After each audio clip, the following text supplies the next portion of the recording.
नमस्कार, एक बार फिर से आप सभी का स्वागत है। इस वीडियो के माध्यम से मैं बेटियों को संपत्ति में कब हिस्सा मिलता है, कब नहीं मिलता है, और अगर नहीं मिलता है तो क्यों नहीं मिलता है बेटियों को। क्या सिर्फ अनमैरिड लड़कियों को ही फादर की संपत्ति में हिस्सा मिलता है, या मैरिड लड़कियों को भी फादर की संपत्ति में बराबर का हिस्सा मिलता है, और मिलता है तो कब मिलता है। और अगर 2005 में हिंदू उत्तराधिकार अधिनियम को संशोधित करके लागू किया गया था और उसके हिसाब से बेटा और बेटी में जो प्रॉपर्टी का हिस्सा है उसे बराबर समान रूप से देने का, बांटने का हक अधिकार बेटियों को दिया गया था, तो क्यों अभी भी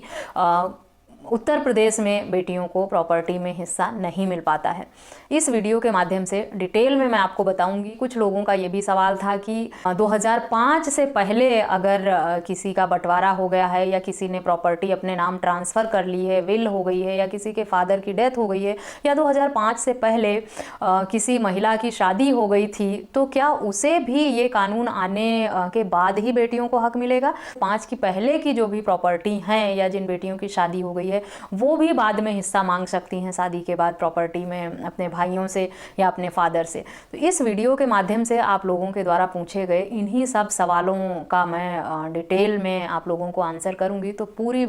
जानकारी के लिए इस वीडियो को अंत तक जरूर देखें। वीडियो को स्किप करके बिल्कुल ना देखें, क्योंकि अगर आप स्किप करके देखेंगे तो आपको पूरी जानकारी नहीं मिल पाएगी, और अगर आपको अधूरी जानकारी होगी तो वो आपके लिए उपयोगी नहीं होगी। इससे पहले डिटेल में मैं इस टॉपिक पर आपको जानकारी दूं, आप लोगों से एक रिक्वेस्ट करना चाहूँगी कि अगर मेरे चैनल पर नए हैं या अब तक मेरे चैनल को सब्सक्राइब नहीं किया है तो प्लीज़ सब्सक्राइब करके बेल आइकन को जरूर प्रेस करें, ताकि इसी तरह की और भी नई नई वीडियोज आपको मिलती रहें। आज का टॉपिक है कि पैतृक संपत्ति में, यानी जो हमारी पीढ़ी दर पीढ़ी वंशानुगत चली आ रही संपत्ति है, उसमें बेटियों को बराबर का हिस्सा मिलता है या नहीं, और क्या शादीशुदा बेटियों को भी मिलता है। और 2005 में संशोधन हुआ इस कानून का, हिंदू उत्तराधिकार अधिनियम 1956 से चला आ रहा है, लेकिन तब बेटियों को हक अधिकार नहीं दिया गया था संपत्ति में बेटों के बराबर। लेकिन 2005 में इसे संशोधित करके बेटियों को भी बराबर हक, अपने भाइयों के बराबर हक देने का कानून पारित हुआ। उसके बाद भी उत्तर प्रदेश में बेटियां अब तक इस अधिकार से वंचित हैं। उन्हें अपने फादर की संपत्ति में, पैतृक संपत्ति में बराबर का हिस्सा नहीं मिल पाता है। पैतृक संपत्ति तो पीढ़ी दर पीढ़ी आई हुई संपत्ति ही होती है, जो हमारे दादा बाबा ने हमारे फादर को दिया था और वो हमें देकर जाएंगे। इस संपत्ति को फादर किसी और को बेच नहीं सकता है, ना ही किसी बाहरी व्यक्ति को दान या गिफ्ट कर सकता। लेकिन अगर फादर की अपनी सेल्फ अर्न प्रॉपर्टी है, यानी उसने खुद से कमाकर जो संपत्ति बनाई है, वो उसे किसी बाहरी व्यक्ति को भी दान कर सकता है, किसी बाहरी व्यक्ति को भी गिफ्ट कर सकता है, बेच सकता है, जबकि पैतृक संपत्ति में ऐसा नहीं कर सकता। हिंदू उत्तराधिकार अधिनियम 1956 में बेटियों को यह हक अधिकार नहीं दिया गया था, लेकिन बेटियों के साथ हो रही बढ़ती नाइंसाफ़ी और तलाक की दरें बढ़ने की वजह से बेटियों का जीवन बहुत ही विवादित और दुखमय परेशानियों में चल रहा था, जिसकी वजह से इस कानून को संशोधित किया गया कि अगर बेटियां ससुराल से वापस आकर मायके में रहने लगती हैं माता पिता के पास,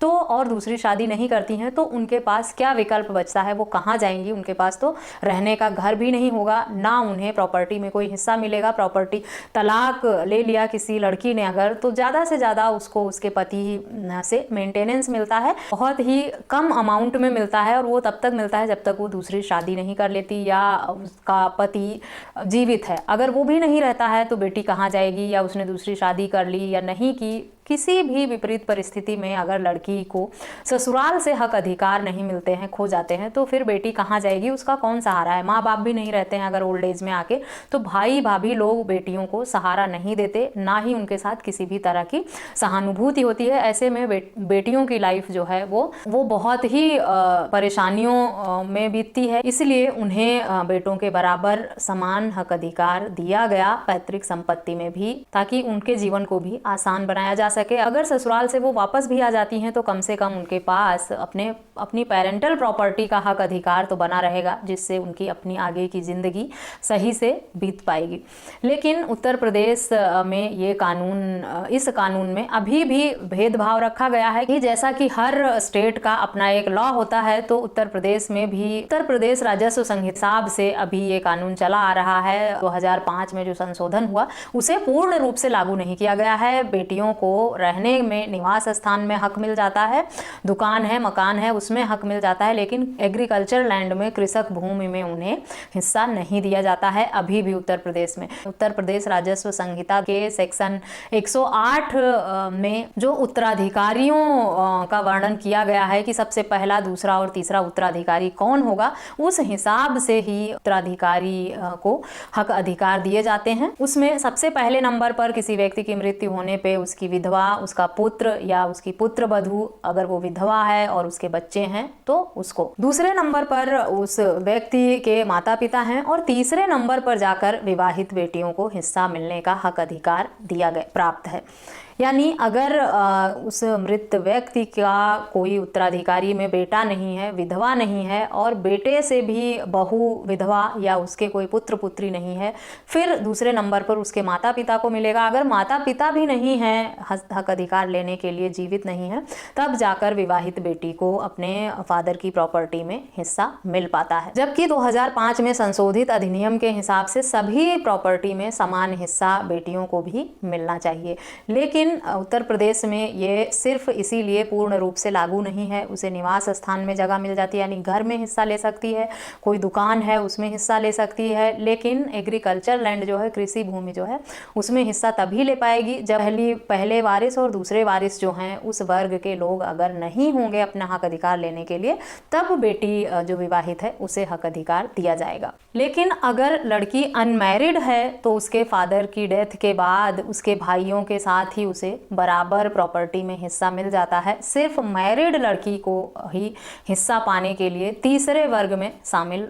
किया गया है। यानी अनमैरिड लड़की अगर है, अपने माँ बाप के साथ ही रहती है, तो उसे अपने फादर की डेथ के बाद भाइयों का नाम जैसे ही दर्ज होगा संपत्ति में, वैसे ही उस बेटी का नाम भी दर्ज होकर बराबर हिस्सा मिल जाता है। लेकिन ये तो हो गया कि मैरिड बेटी और अनमैरिड बेटी को किस तरह से हक अधिकार दिए गए हैं उत्तर प्रदेश में। वैसे 2005 में जो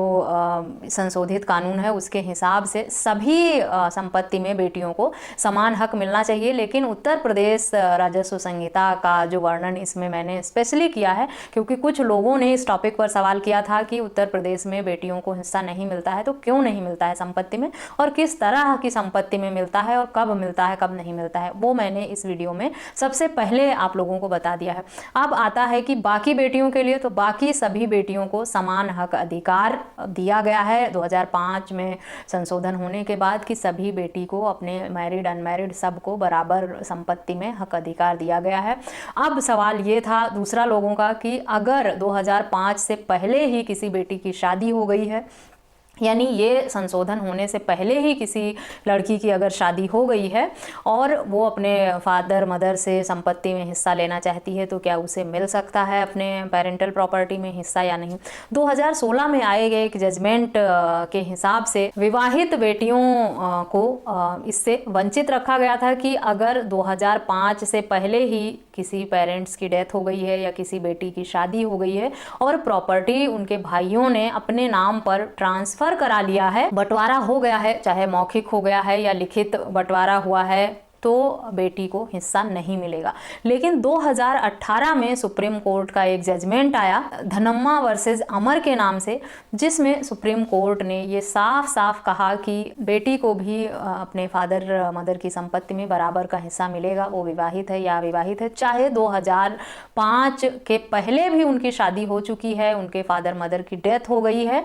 या उनके भाइयों ने बंटवारा करके कब्जा कर लिया है संपत्ति पर, अपना नाम दर्ज करा लिया है, उसके बावजूद भी बेटी क्लेम करके प्रॉपर्टी में हिस्सा ले सकती है। यानी धनम्मा वर्सेस अमर का जो जजमेंट है वो विवाहित बेटियों के लिए बहुत यूजफुल होने वाला है। अगर कोई बेटी विवाहित है 2005 से पहले भी और उसके फादर की डेथ हो गई है और उसके भाइयों ने प्रॉपर्टी को डिवाइड कर लिया है, बांट लिया है, अपना नाम दर्ज करा लिया है, उन्होंने अपना हिस्सा ले लिया है, उसके बाद भी अगर बहन हिस्सा लेना चाहती है तो वो अपना हिस्सा क्लेम करके ले सकती है। ये फादर की स्व अर्जित संपत्ति में नहीं ले सकती है। यानी अगर कोई पिता अपनी खुद की अर्जित संपत्ति है उसे किसी के नाम विल कर गया है, वसीयत कर गया है या किसी को गिफ्ट करके चला गया है, तो उस संपत्ति में किसी भी तरह के हक अधिकार की मांग नहीं की जा सकती है। पर जो पैतृक संपत्ति है उसे अगर 2005 से पहले भी बंटवारा हो गया है और फादर की डेथ हो गई है और सब ने अपना अपना हिस्सा ले लिया है, बांट लिया है, उसके बाद भी बेटी अगर चाहे तो वो कोर्ट की मदद, ऐसे तो कोई भी प्रॉपर्टी बंट जाने के बाद, हक अधिकार मिल जाने के बाद कोई भी बहनों को घर में 2 दिन रखना भी नहीं चाहते हैं भाई लोग, जब उनकी शादियां हो जाती हैं, प्रॉपर्टी में हिस्सा देना तो बहुत दूर की बात है। पर ऐसा हर केस में नहीं होता, कुछ 1-2 एक्सेप्शनल मामले ऐसे भी आते हैं जिसमें भाइयों ने खुशी खुशी अपनी बहन को हिस्सा दिया है और वो देना भी चाहते हैं कि उनकी बहन है उसका भी बराबर का हक अधिकार है। लेकिन ज़्यादातर मामलों में इसके लिए जो बहनें हैं उन्हें अपने हक के लिए न्यायालय का दरवाज़ा खटखटाना ही पड़ता है। तो ये विकल्प विवाहित बेटियों के पास भी है कि 2005 से पहले भी अगर बंटवारा हो गया है और फादर की डेथ हो गई है और उनकी शादी भी हो गई है, ये कानून आने से पहले, तब भी उनके हक अधिकार खत्म नहीं हुए हैं, वो कोर्ट की कानून की मदद से अपना हक अधिकार ले सकती हैं। धनम्मा वर्सेस अमर जजमेंट का हवाला देते हुए, बाकी उत्तर प्रदेश का मामला जो थोड़ा अलग है, स्टेट लॉ ही चल रहा है अभी भी, पूर्ण रूप से ये संशोधित अधिनियम जो है हिंदू उत्तराधिकार का वो लागू नहीं है, इस वजह से वहाँ बेटियां वंचित रह जाती हैं। बट अदर स्टेट में ये समान कानून हैं बेटियों के लिए। आप लोगों के जो सवाल थे, बेटियों को संपत्ति में हिस्सा कब मिलेगा कब नहीं,